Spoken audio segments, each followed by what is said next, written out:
Boisar MIDC या ठिकाणी आलेलो आहोत। अक्षरशः मी ह्या ठिकाणी पाय ठेवला त्याच्यानंतर मी ह्या जागेवरती 1 मिनिट सुद्धा थांबू शकत नाही। एवढी दुर्गंधी, एवढा वास, तसंच ह्या ठिकाणी जे पाणी आहे केमिकल ते आपण बघू शकतो का ह्या ठिकाणी रंगीबिरंगी पाणी म्हणावं लागेल। हे एवढं केमिकल युक्त पाणी आहे। मी इथे उभी आहे, मला आत्ता सुद्धा त्रास व्हायला लागलेला आहे। का असं झालेलं आहे का ह्या ठिकाणी मी निघून जावं। माझ्या पूर्ण आजूबाजूला ह्या ठिकाणी हे नाले आहेत। हे नाले नाही म्हणावे लागणार, ह्यांना तलाव म्हणावे लागेल, कारण ह्या ठिकाणी पूर्ण जे गटारी आहेत किंवा काय आहेत त्या पूर्ण पॅक झालेल्या आहेत। हे कोणाच्या आशीर्वादाने चालतंय? प्रदूषण महामंडळ नियंत्रण लक्ष देतंय का फक्त इथून पैसे काढायचंच? बघायला गेलं तर बोईसर ही सोन्याची अंडी देणारी कोंबडी असं म्हणावं लागेल का? आणि ह्याच ठिकाणी जे लोक आहेत, आजूबाजूची लोक आहेत, ते राहतात तरी कसे असा प्रश्न पडलेला आहे। जर आपण ह्या ठिकाणी 1 मिनिट सुद्धा राहू शकत नाही, श्वास घ्यायला त्रास होतो, वास घ्यायला त्रास होतो, तर कसे इकडची लोक राहत असतील हाच प्रश्न पडलेला आहे। आपल्यासोबत शिवसेना उद्धव बाळासाहेब ठाकरे गटाचे बोईसरचे शहर संघटक आहेत अभि चौधरी आहेत आणि आपण तलावाच्या ठिकाणी आहे। हा तलाव तुम्ही बांधलेला आहे का? नाही हो मॅडम, हा तलाव मी तर नाही बांधलेला आहे। हा तलाव आमचे प्रदूषण नियंत्रण मंडळाचे अध्यक्ष राजू वसावे यांच्या आशीर्वादाने हा बनलेला आहे। आम्ही वारंवार तक्रार देऊनसुद्धा ते ह्या गोष्टीवर काहीच लक्ष देत नाही आहेत। काय बोलणार, म्हणजे सविस्तर माहिती काय बोलणार तुम्ही? एखादा एक उपक्रमच म्हणावं लागेल, काय नक्की काय आहे सुरू त्याबद्दल? कसं आहे, प्रत्येक ठिकाणी पाणी जमा आहे। आता हे तर तुम्ही बघत आहेत काय आहे, हा पाणी निघून रस्त्याच्या पलीकडे जात आहे। इकडे आमच्या 13 गावांची परिस्थिती अशी आहे की बोरिंग खोदला तरी बोरिंगला लाल पाणी येते, जनावरांना प्यायला पाणी नाही। दुसरी गोष्ट, हवेचं असं प्रदूषण आहे की इकडे श्वास घेऊ शकत नाही नीट, डोळ्याला खाज येते, घसा खवखव करतोय। ह्या विरोधात आमचे प्रत्येक ग्रामपंचायतच्या प्रत्येक लोकांनी तक्रारी केलेल्या आहेत, पण त्याला काय निष्पन्न होतच नाही आहे त्याच्याने। प्रदूषण महामंडळ नियंत्रण हे ह्याच्यासाठीच असतं का आपल्या गावामध्ये काहीही प्रदूषणकारी समस्या असेल त्यासाठी निवारणा करण्यासाठी हे प्रदूषण महामंडळ नियंत्रण असतं। पण जर हेच प्रदूषण महामंडळ नियंत्रण हे पैसे घेऊन आणि हे प्रकरण दाबत असेल, ह्या गोष्टींकडे दुर्लक्ष करत असेल, तर मग सर्वसामान्य लोकांनी ह्याची दाद मागावी तरी कोणाकडेच? कारण हा प्रश्न पडतोय का ह्या ठिकाणी आपण 1 मिनिट सुद्धा राहू शकत नाही। मग बोईसरच्या आजूबाजूची लोक राहतात तरी कसे? ह्या ठिकाणी जे ग्रामस्थ आहेत त्यांना न्याय मिळावा ह्यासाठी ह्यांनी 1 महिन्यापासून एक उपक्रम घेतलेला आहे। ह्या ठिकाणी जे वसावे आहेत त्यांच्या आशीर्वादाने हे तलाव झालेले आहेत। त्या तलावामध्ये तुम्ही नक्की काय करतात त्याबद्दल? आम्ही त्यांना प्रत्येक गोष्टीची खबर दिलेली आहे की साहेब इकडे पाणी जमते, तिकडे असं होते, प्रॉब्लेम होते, पण ते काय लक्ष देत नाही। म्हणून आता आम्ही लोकांनी एक उपक्रम हे केलेला आहे, जिकडे पाणी दिसेल तलावासारखं त्याला तलावाचं नाव देणार राजू वसावे, जिकडे गटर दिसेल आणि जे राजू वसावेंच्या हद्दीत असतील ते राजू वसावेंची नावं देतील, जे वीरेंद्र सिंगचं असतील ते ती हद्दला वीरेंद्र सिंगचं नाव देणार। आणि खैरा फाटक कसं आहे, ग्रामपंचायतच्या हद्दीमध्ये आता मागच्या आठवड्यामध्ये केमिकल माफियांनी जो केमिकल सोडलेला होता ती माहिती आम्ही वीरेंद्र सिंग यांना दिलेली आहे। तरी पण वीरेंद्र सिंग यांनी काहीही पंचनामा न करता ते आले, बघितलं आणि निघून गेलेले आहेत। ह्याच्यासाठी कोणी राजकारणी लोकांचा सपोर्ट आहे का बघायला गेलं तर? हो, मला माझ्या पक्षाचा पूर्ण सपोर्ट आहे आणि राजू वसावे आणि वीरेंद्र सिंग यांना मी शेवटचं सांगत आहे की आज माझं पत्र जाणार आहे आंदोलनाचं। आम्ही पुढच्या आठवड्यात 13 किंवा 14 तारखेला ह्या पाण्यात उतरून आंदोलन करणार आहेत। ह्या पाण्यात ते पण पूर्ण कपडे काढून फक्त हाफ पॅन्टवर त्या पाण्यात उतरणार आहेत। आणि दुसरी गोष्ट अशी आहे, पाण्यात उतरल्यावर जे पण काही आम्हाला त्रास होणार शरीराला ह्या केमिकलच्या पाण्यामुळे, त्याला पूर्णपणे जबाबदार प्रदूषण नियंत्रण मंडळ राहील, राजू वसावे राहतील, वीरेंद्र सिंग हेच राहणार आहेत। प्रदूषण महामंडळाचे नियंत्रण हे जे वसावे आहेत त्यांना कोणाचा तरी आशीर्वाद आहे का?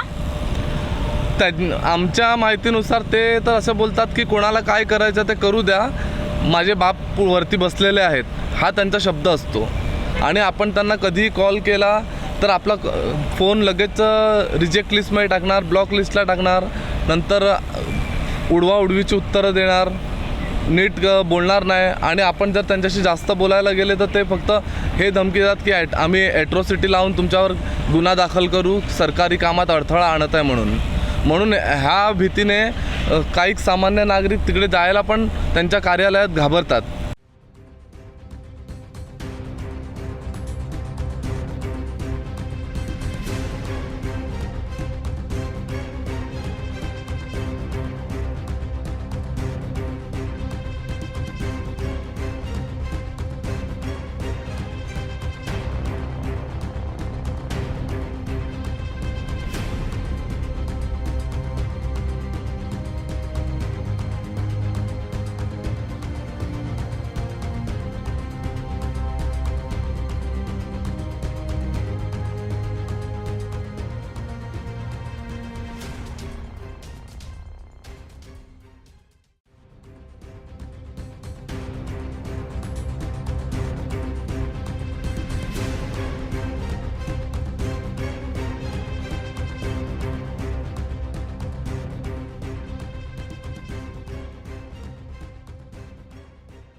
आपण बोईसर येथील केमिकल कंपन्यांचं बघितलेलं, किती म्हणजे अवस्था बिकट आहे त्या ठिकाणी. जो व्यक्ती 1 मिनटंसुद्धा राहू शकत नाही अशी अवस्था त्या ठिकाणी झालेली आहे. तर एक मेंबर जोडलेले गेले आहेत, ते मेंबरसुद्धा आपल्यासोबतच आहेत. प्रथम तुमचं नाव काय? माझं नाव आहे महेश धोडी, एक सामाजिक कार्यकर्ता. नेहमीच आम्ही आमच्या बोईसर MIDCच्या घाणीचे साम्राज्य अशा ठिकाणी आम्ही राहतो असं म्हणायला मला कधीकधी लाज पण वाटते. कारण अभिमान असा आहे की मी त्या आशिया खंडातल्या कंपनीजवळ आहे की जी नावाजलेली आहे. परंतु आज प्रदूषण नियंत्रण मंडळाने त्याला आपल्या लाच खाऊन किंवा काय म्हणतात त्याला भ्रष्टाचार करून आज अशी अवस्था करून टाकलेली आहे की संपूर्ण केमिकल माफिया त्यांच्या इशाऱ्यावर या सगळ्या गोष्टी करत आहेत. लास्ट टाईम पण मी एक व्हिडिओ टाकलेला आणि आजसुद्धा तुम्ही आज स्वतः तुम्ही जिथे प्रत्यक्ष पाहून आल्यात त्या ठिकाणी माणूस उभी राहिल्यानंतर बेशुद्ध पडेल अशी अवस्था असताना, रोगराई पसरण्याचे एवढे चिन्ह असताना जर प्रदूषण नियंत्रण मंडळ याच्याकडे जर लक्ष देत नसेल तर मला महाराष्ट्र शासनाकडे आणि दिल्लीच्या प्रशासनाकडे एवढंच म्हणणं आहे की हे कार्यालयाला कुलूप लावा, बंद करा आणि त्यांना ज्या 1.5 2 लाख रुपये पगार जे दिला जातो ते सरकाराच्या पगारावर जे जगणारे अधिकारी आहेत ह्या अधिकाऱ्यांना घरी पाठवून त्या कार्यालयाला कुलूप लावा असं आमचं जाहीर मागणी आहे. तुम्ही जे प्रदूषण नियंत्रण मंडळ आहे त्यांच्याकडे तक्रारी केलेल्या आहेत का? वेळोवेळी तक्रारी केलेल्या आहेत, त्यांना निदर्शनास आणून दिलेलं आहे. आणि त्याच्यामध्ये जे वसावे आणि सिंग आहेत हे दोघे एवढे बदमाश आहेत, बदमाश मी म्हणेन त्यांना, अपशब्द वापरू नाही शकत कारण ते अनपार्लमेंटरी वर्ड होतं, बदमाश म्हणतो. एवढे बदमाश आहेत की त्यांना जर इथे बसून फक्त पगारच घेण्याचा असेल तर ते कार्यालयाला कुलूप लावल्यानंतर कमसे कम शासनावरचा तो बोजा 1.5 2 2.5 लाखाचा आहे तो कमी होईल. शासनाची ती माणसं आहेत म्हणून सर्वसामान्य लोकसुद्धा उतरू शकत नाही कारण त्यांना एक भय आहे कुठेतरी. नक्कीच विषय असा आहे की आज एवढे केमिकल माफिया फोफावलेले आहेत कारण ते त्यांच्या काय म्हणतात त्याला त्यांच्या पाठीमागूनच हे सगळं कार्य करत आहेत. जर शासनाने जर ठरवलं की या अधिकाऱ्यानं ठरवलं तर 1 मिनिटामध्ये सगळ्यांवर कारवाई होऊ शकते, परंतु त्यांना ती कारवाई करायची नाही मिळत. ती कारवाई फक्त सामान्य जनतेवर करायची आहे. ते गाडी वॉशिंग सेंटरवाला असेल ना त्यांना ते नोटिसा पाठवू शकतात. ते गाडी वॉशिंग सेंटरला नोटिसा पाठवत आहेत. एखाद्या बिल्डिंगचं आंघोळीचं पाणी आले तर त्यांना ते नोटिसा पाठवतात प्रदूषण नियंत्रण मंडळ. परंतु एवढा भयान केमिकल असताना हे डोळे झाक करून फिरत आहेत कारण यांच्याकडून हे लाच घेत आहेत असा आमचा जाहीर आरोप आहे त्यांच्यावर. एक प्रश्न असा पण पडत आहे की आपण बघतो ह्या बोईसर तर मोठी MIDC आहे, त्याच्यानंतर जे पालघरच्या कंपन्या आहेत लोकलच्या त्यांचं पण घाणीचं पाणी वगैरे जातं तर ते कंप्लेंट प्रदूषण नियंत्रण मंडळाकडेच करतं. सगळं प्रदूषण नियंत्रण मंडळाकडे सगळ्या व्यवस्था सिस्टम पूर्ण आहे. त्यांच्या एका हाकेवर पोलीस यंत्रणा त्यांना मिळू शकते. असंही नाही की त्यांनी येऊन कोणावर गदा करायची आहे किंवा यांच्यावर आक्रमण करायचं आहे. त्यांच्यासाठी पोलीस प्रोटेक्शन आहे, त्यांनी पोलीस प्रोटेक्शनचा हे घ्यावा, सहयोग घ्यावा. परंतु कामच करायचं नसेल त्या म्हणता ना की झोपलेल्याला जागा करू शकतो, पण सोंग आलेल्याला तुम्ही नाही. कसं काय जागा करू शकणार? तर प्रदूषण नियंत्रण मंडळ पूर्णतः सोंग घेऊन झोपलेलं आहे आणि त्यांना ते कुठलीही कार्यवाही करायची नाही मिळत. फक्त त्यांना ते, माझा जाहीर आरोप आहे की फक्त हप्त्यासाठी ते येऊन बसलेले आहेत. पगारही खायचा आणि हप्ताही खायचा, म्हणून आतापर्यंत ही बोईसर MIDCची अवस्था आहे. आणि जेही रोगराई पसरेल त्याचे सर्वस्व जबाबदार वसावे आणि हे सिंग राहतील, अशी माझी तक्रार पण आहे आणि म्हणणं पण आहे.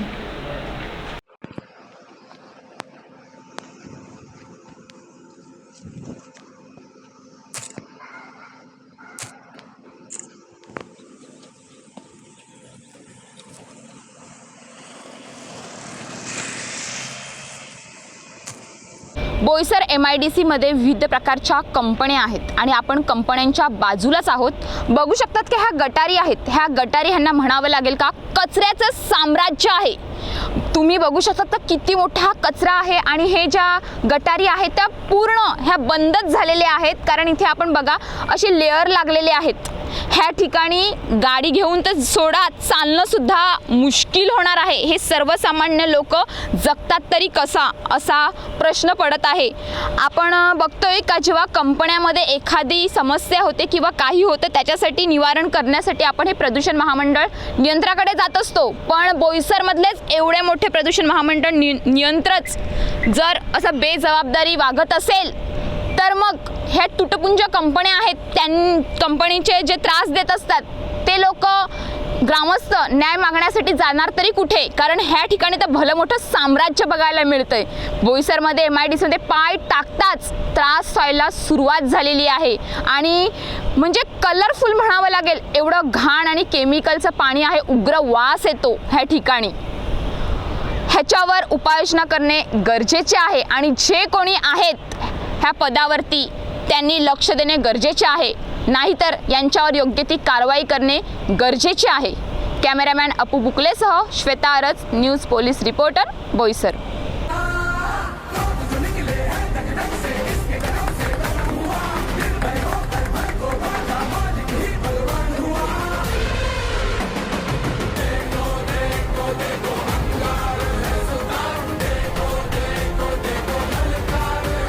मी अभिनय चौधरी. आज आम्ही नामकरण सोहळा केलेला आहे राजू वसावेत नाला क्रमांक 1. तर आमचे प्रमुख उपस्थिती आहे विचारे दादा. मी विचारे दादांशी 2 शब्द बोलू शकता. कसं आहे, अभि चौधरी आमचे जे मित्र आहेत त्यांच्या माध्यमातून हा जो काही शासनाला जाग येण्यासाठी जो उपक्रम चालू आहे, हा उपक्रम म्हणजे आज प्रत्येक नागरिकांनी पुढे येऊन हे करायला पाहिजे आणि त्यांना सहकार्य केलं पाहिजे. पण ह्याच्यामध्ये आज जे काही जीवितहानी होते, पुन्हा आज जो काही रोगराई पसरते, ह्याला जबाबदार नक्की कोण? राजू वसावे नक्की तिथे बसून करतायत काय? आणि एवढं जर असताना सुद्धा आज जिल्हाधिकारी किंवा त्यांचे वरिष्ठ अधिकारी ह्याकडे लक्ष देणार कधी? जर ह्याच्यामध्ये जर कुठल्या गोष्टीमध्ये जर 8 दिवस किंवा 15 दिवसात आम्ही इंटिमेशन होतो, ह्याच्यामध्ये जर काय होत नसेल तर ह्या पुढे एक सामाजिक नागरिक म्हणून आणि एक जनतेच्या हितासाठी मी संबंधित नाल्यामध्ये निवस्त्र अवस्थेमध्ये